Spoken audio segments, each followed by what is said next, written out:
மின்னல் வேகத்தில் மறைந்த தீப்பிடம், சற்றும் எதிர்பாராத ஆச்சரியங்கள், ஏலியன்ஸா, பனிப்போர் ரகசியமா, கட்டவிடும் மர்மங்கள் தெரியுமா? உலகில் இன்று வரை தீர்க்கப்படாத மிகப்பெரிய மர்மங்களில் முதன்மையானது பறக்கும் தட்டுக்கள் எனப்படும் UFO விவகாரமாகும். 1947 ஆண்டு அமெரிக்காவின் வானில் மனிதர்கள் அதுவரை கண்டிராத ஒரு விசித்திரமான மர்மப்பொருள் பறந்ததாக தகவல்கள் வெளியாகின. பொதுவாக இது போன்ற சம்பவங்கள் வெறும் வதந்தி என்று நாடுகள் புறந்தள்ளிவிடும். ஆனால் அன்று அந்த மர்மப்பொருளை பார்த்தவர்கள் சாதாரண மனிதர்கள் அல்ல. நாட்டின் உயர்தர படையதிகாரிகள், போர் விமான பைலட்டுகள் மற்றும் ரேடர் கண்காணிப்பு குழுவினர். இதனால் அமெரிக்க விமானப்படை இந்த விவகாரத்தை அடியோடு மறுக்காமல் இது உண்மையாக இருக்கலாம் என்று தங்களது இரகசிய கோப்புகளில் அதிகாரப்பூர்வமாக பதிவு செய்தது. சமீபத்திய பென்டகன் வெளியிட்ட ரகசிய ஆவணங்கள் இந்த மர்மத்தின் திரையை விலக்கியுள்ளன. Fourth Monkey Connect, AI works for you. உலகம் முழுவதும் தமிழர்களுக்கான AI WhatsApp business connect. Business தேடுறீங்களா? வாட்ஸ்அப் போதும். எந்த நாட்டிலிருந்தும் பதிவு செய்ய தயாராயிருங்க. Coming soon. ஃப்ளையிங் டிஸ்க்ஸ் வைரலான வரலாறு. 1947 அமெரிக்கா முழுவதும் பறக்கும் தட்டுக்கள் என்ற வார்த்தை காட்டுத் தீயாக பரவியது. வானில் வட்ட வடிவில் ஏதோ விசித்திர பொருள் உலா வருவதாக புகார்கள் குவிந்தன. நிலைமையின் தீவிரத்தை உணர்ந்த அமெரிக்க விமானப்படை உடனடியாக அதிகாரப்பூர்வ ரகசிய விசாரணையை தொடங்கியது. 1947 செப்டம்பரில் வெளியான ஒரு ரகசிய விண்வெளி பொருள் கட்டளை குறிப்பில் பென்டகன் அதிகாரிகள் மிக தெளிவாக எழுதியிருந்தனர். அறிக்கையில் குறிப்பிடப்பட்ட நிகழ்வு உண்மையானது. அது மக்களின் கற்பனையோ அல்லது வெறும் புனைவோ அல்ல. அதாவது அமெரிக்க அரசாங்கமே முதலில் அந்த விசித்திர பொருட்களின் இருப்பை தங்களது உள்நாட்டு ஆவணங்களில் ஒப்புக்கொண்டது. பென்டகன் ஆவணங்களில் விவரிக்கும் UFOக்களின் தோற்றம் ஆராய்ச்சியாளர்களை அதிர வைத்த விஷயம் என்னவென்றால், அந்த இரகசிய ஆவணங்களிலேயே அந்த மர்ம பொருட்கள் எப்படி இருந்தன என்ற துல்லியமான விளக்கங்களும் இடம்பெற்றிருந்தன. அதிகாரப்பூர்வ விளக்கங்களின்படி வட்ட அல்லது நீள்வட்ட வடிவம், தட்டையான அடிப்பகுதி மற்றும் மேல்புறம் குவிமாடம் போன்ற அமைப்பு, மேற்பரப்பு முற்றிலும் உலோகத்தால் ஆனது, எந்தவித சத்தமும் இன்றி விண்வெளியில் அதிவேகமாக பறந்தது. சிறிது நேரங்களில் 3 முதல் 9 பொருட்கள் ஒரே வரிசையில் அணிவகுத்து நகர்ந்தன. இந்த மர்மப் பொருட்கள் ரேடர் கருவிகளிலும் கண்டறியப்பட்டன.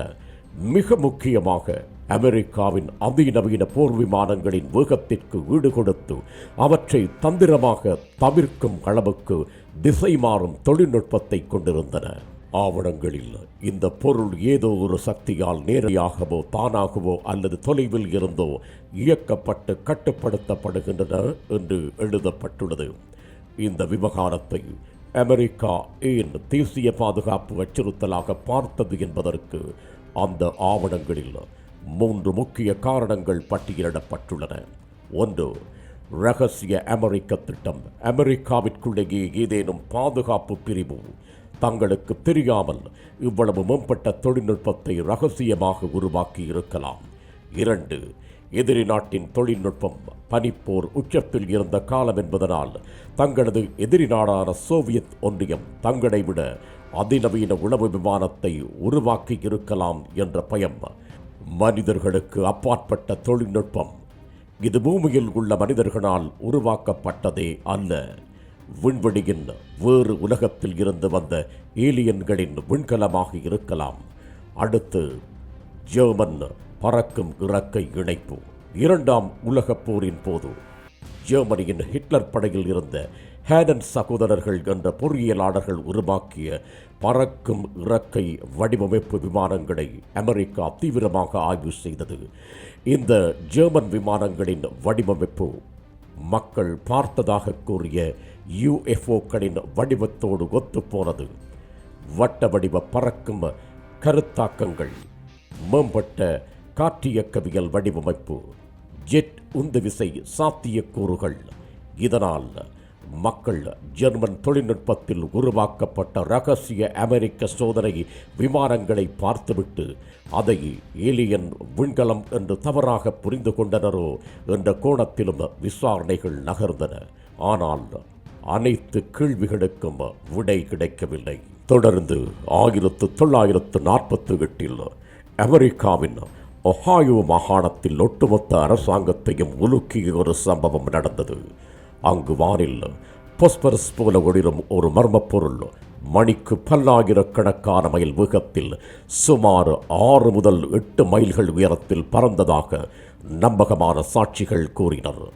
இந்த அறிக்கை அமெரிக்காவின் உளவு அமைப்பான FBI வரை சென்று நாட்டின் அவசர நிலையை ஏற்படுத்தியது.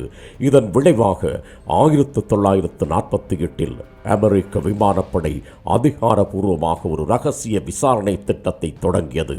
அதற்கு சைன் திட்டம் என்று பெயரிடப்பட்டது. குறித்த திட்டத்தின் நோக்கங்களாவன: அமெரிக்கா முழுவதும் பதிவாகும் அனைத்து UFO காட்சிகளையும் சேகரிப்பது, அவற்றின் தொழில்நுட்பத்தை அறிவியல் பூர்வமாக பகுப்பாய்வு செய்வது, இதனால் நாட்டின் தேசிய பாதுகாப்பிற்கு ஏதேனும் ஆபத்து உள்ளதா என்று கண்டறிவது. இந்த திட்டத்தின் கொள்கை ஆவணத்தில் விமானப்படையின் கொள்கை என்பது வரும் UFO புகார்களை அலட்சியப்படுத்துவது அல்ல என்று மிக தெளிவாக குறிப்பிடப்பட்டிருந்தது. இந்த ஆவணங்களில் உள்ள மற்றொரு அதிரவைக்கும் உண்மை என்னவென்றால், அமெரிக்காவின் ஏர் மார்ஷல் கமாண்ட் ஒரு அதிரடி பரிந்துரையை செய்தது. அதன்படி அமெரிக்க வானில் எங்கு UFO தென்பட்டாலும் உடனடியாக அதனை இடைமறைத்து துரைத்துச் செல்ல ஏதுவான போர் விமானங்களை எந்த நேரமும் தயார் நிலையில் வைத்திருக்கலாம் என்று ஆலோசிக்கப்பட்டது. 1948 வேற்றுக்கிரக பொருட்களை வேட்டையாட அமெரிக்கா திட்டமிட்டது வியப்பை ஏற்படுத்தி இருந்தாலும் இந்த திட்டம் மிக அதிக பொருட்செலவை ஏற்படுத்தும் என்பதனால் பின்னர் கைவிடப்பட்டது. அந்த UFOக்கள் உண்மையிலேயே வேற்றுக்கிரகவாசிகளின் விண்கலங்களா அல்லது பனிப்போர் காலத்து இரகசிய விசை படகுகளா? இதற்கான உறுதியான பதில் இன்று வரை அதிகாரப்பூர்வமாக உலகிற்கு சொல்லப்படவில்லை. ஆனால் ஒன்று மட்டும் உறுதி: அமெரிக்காவின் பென்டகன் இந்த விவகாரத்தை மிகவும் தீவிரமாக எடுத்துக்கொண்டது.